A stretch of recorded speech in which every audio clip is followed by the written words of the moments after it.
Voltando aqui com Cristiane F.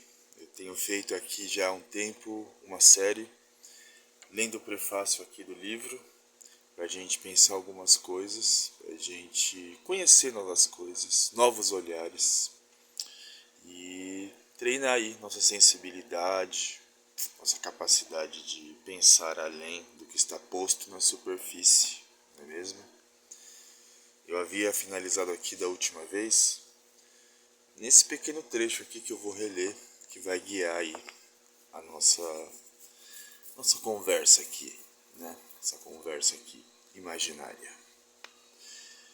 A maneira pela qual Cristiane pôde levar durante tanto tempo uma vida dupla, sem que sua família soubesse, e mediante aparente adaptação, enganando aqueles que ainda poderiam lhe dar um firme apoio, impedir sua queda e degradação total, é nesse aspecto bastante característico, né? Que a gente fala de como é possível que alguns jovens, adolescentes, crianças levem uma vida dupla, né? Uma vida em casa, uma vida fora de casa, e de como essa vida dupla ela acontece embaixo do nariz de todo mundo, muitas vezes com dificuldades de vir à tona, né? A gente fala do isolamento aí dessas pessoas, dos subgrupos, dos submundos que são criados em contextos marginalizados. E vamos tentar terminar. Não sei se eu termino agora, mas vamos lá. Esta é a primeira lição deste documento impressionante. A decadência é quase sempre longa e lenta. Ela pode ser constatada por certos indícios que permitem aos pais e professores intervirem e darem assistência aos jovens em perigo. Aqui a gente chama para responsabilidade não só os pais, a família, os cuidadores, mas também os professores. São esses adultos de referências para as crianças, para os adolescentes. A escola aqui é um aspecto, é um lugar, uma instituição que a Cristiane traz duras críticas do olhar de quem está vivenciando a experiência da educação, a experiência do convívio com outras pessoas no ambiente, e a gente vê muitas problemáticas, né? A gente pode trazer Paulo Freire aqui um pouquinho. Não vai dar para trazer porque tem muita coisa para a gente ver, mas em outro momento a gente traz para discutir questões relacionadas ao nosso sistema de educação, ao nosso sistema de ensino, e para a gente problematizar questões que são referentes a todos nós, todos nós. É preciso tomar consciência do fato e para ele ficar atento se uma criança parece não estar presente, aqui entre aspas, quando participa superficial e automaticamente da vida familiar. Esse aqui é um ponto delicado, porque é comum que os adolescentes, quando os jovens, né, as crianças, quando vão se tornando pré-adolescentes e adolescentes, tendem a se isolar um pouco do contexto familiar, porque estão buscando outras referências, estão tendo novas aspirações, isso é comum. Mas é preciso prestar atenção no isolamento peculiar. De repente aquele adolescente ali que é até criticado, julgado pelo restante da família, né, culpabilizado, aquele que só se isola, né, como se dependesse só dele essa interação.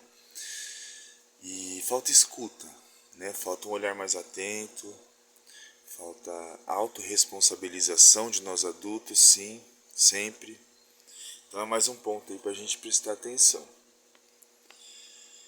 É preciso tentar compreender o que acontece com a criança quando, pouco a pouco, ela se torna um corpo estranho às pessoas que a cercam. De novo, né?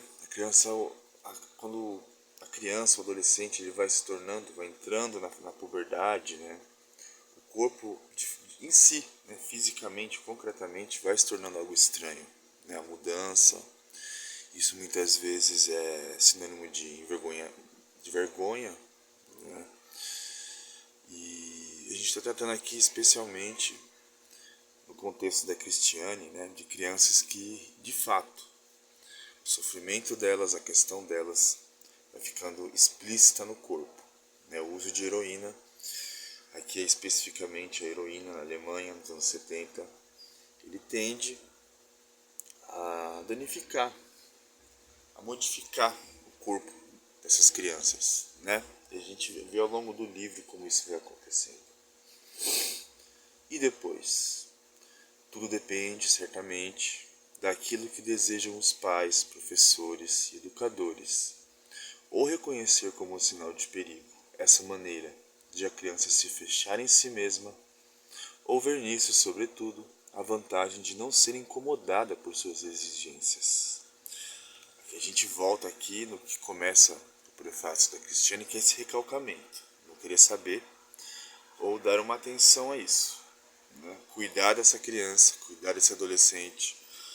E esse cuidado, ele deve ser pensado com muito cuidado, com muita sensibilidade, porque em contexto de análise, de psicoterapia, nós profissionais, a gente vai percebendo que muitas vezes quando os pais levam ali o adolescente para a sessão, a gente faz a primeira sessão com os pais, com os cuidadores dessas crianças e adolescentes, é certo que a demanda ali que se apresenta, a queixa é dos pais.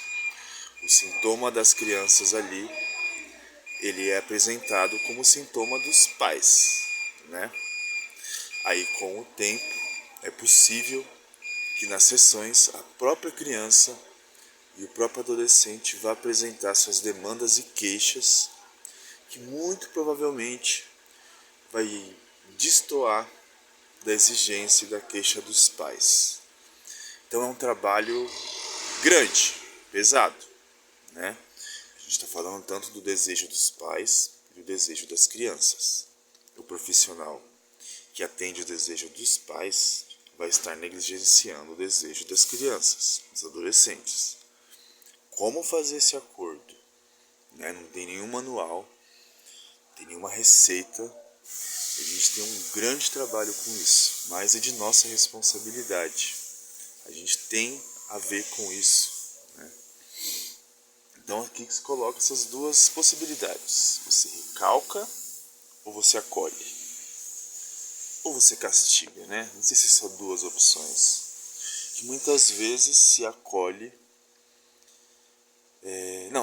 muitas vezes se castiga, se pune, acreditando que está acolhendo. Que é o caso aí de intervenções mais radicais, mais violentas, que não vai levar em conta o que a criança e o adolescente está dizendo de seu desejo. Encarcerar, isolar de novo, né?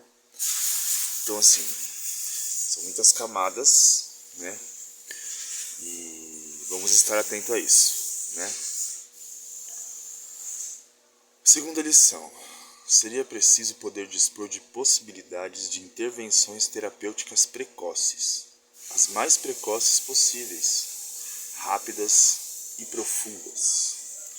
Quando se pode conseguir um trabalho de equipe, uma boa colaboração dos pais e, se possível, também de professores com o terapeuta, um tratamento do tipo terapia familiar pode ter boa probabilidade de sucesso se iniciado a tempo, antes que a dependência física se consolide. Bom,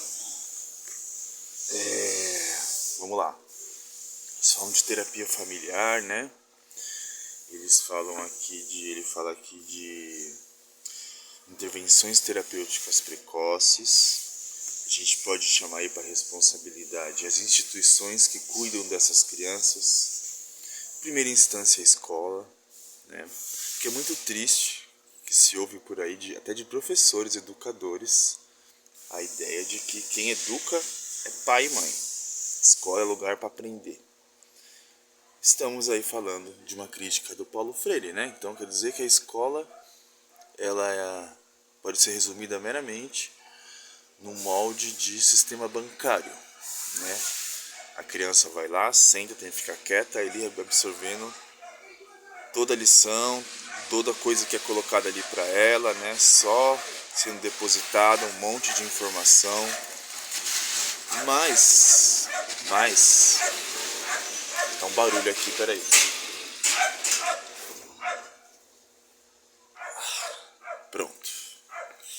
que na minha rua aqui, ela tem alagamento. E nos últimos 2 dias foi bem pesado. Estão fazendo uma limpeza aí, tem esse barulho. Mas voltando aqui, estava falando do sistema de educação, né? Essa ideia de que só quem educa é pai, mãe e família. Claro, o primeiro lugar a primeira instituição, tá? A primeira instituição onde nós somos inseridos é a família, de fato. É o primeiro lugar onde a gente vai receber afeto, educação. Mas a criança ela passa muito tempo na escola. E é lá que ela vai ter a sua primeira sociabilização com outras crianças, com outras figuras de autoridade. O mundo está acontecendo na escola. A escola é um pequeno recorte da nossa cultura. Na escola tem todo tipo de problemática que tem no mundo. Não dá para pensar a escola só como um lugar onde a criança vai para sentar, ficar quietinha, aprender, brincar no recreio, ir para casa e o que está passando ali no universo dela, nos universos delas ali. Professor, ninguém tem nada a ver com isso, né? Então, assim, é um grande problema e a gente volta aí mais uma vez para a afirmação do Freud, né? De que uma das profissões impossíveis é a de educar, né? Mas o que a gente faz diante do impossível, né? A gente vai mantendo estruturas não funcionais. Veja só como a gente vai entrando por uma discussão pesada e densa. Não vai caber aqui, mas a gente tem tempo aí ao longo dos próximos vídeos para ir discutindo isso. Então, além desse ponto aqui, né, da intervenção terapêutica precoce, trabalho de equipe, né, a gente volta aqui para a nossa reforma psiquiátrica que tira a ideia dos manicômios, apesar de hoje ainda estar em ação a ideia, em prática a ideia das comunidades terapêuticas, das internações compulsórias, das pseudociências, ideias dogmáticas de religião fundamentalista, dentro desses lugares muitos problemas. Porém, com a reforma psiquiátrica é possível hoje ter uma atenção psicossocial para as pessoas que fazem uso abusivo de drogas. Já citei aqui os CAPs AD, que são Centros de Atenção Psicossocial para Álcool e outras drogas, que vai dar um outro tipo de tratamento para essas pessoas, mais humanizado, mais emancipador, né? E tudo isso aqui, né? Todas essas ideias aqui, é uma segunda lição aqui, além dessa, que chama a gente para a responsabilidade. A gente vai ignorar, a gente vai punir, julgar, demonizar, ou a gente vai tentar enfrentar essa situação de frente, reconhecer que a droga é um fato, não adianta essa ideia de guerra às drogas, a gente sempre perde na guerra às drogas. E é assim, né? Vejam só, já entrei em outras coisas que eu nem estava pensando em entrar. Mas isso aqui é um pouco de associação livre, que a psicanálise usa até como um pilar do seu tratamento. E aqui a gente vai brincando sério, né? A partir dessas leituras. E eu quero falar mais pra frente aqui sobre a questão de violência. A gente tem tratado dos impossíveis, mas e as violências? Isso aqui é violência. Crianças se drogando, se prostituindo é violência pesada. Violência que tem uma violência anterior, que é familiar, institucional, cultural, né? Eu até separei aqui outros livros para a gente ir pensando. Eu posso sugerir agora, depois a gente pode ler. Um desses aqui, Cidadão de Papel. A Infância, a Adolescência e os Direitos Humanos do Brasil, do Gilberto de Menstein, um baita livro. Falcão, Meninos do Tráfico, esse aqui é do MV Bill e do Celso Ataíde. E são livros também que vai tratar de como nossas crianças e adolescentes estão vulneráveis à violência e que essa violência não começa com as drogas.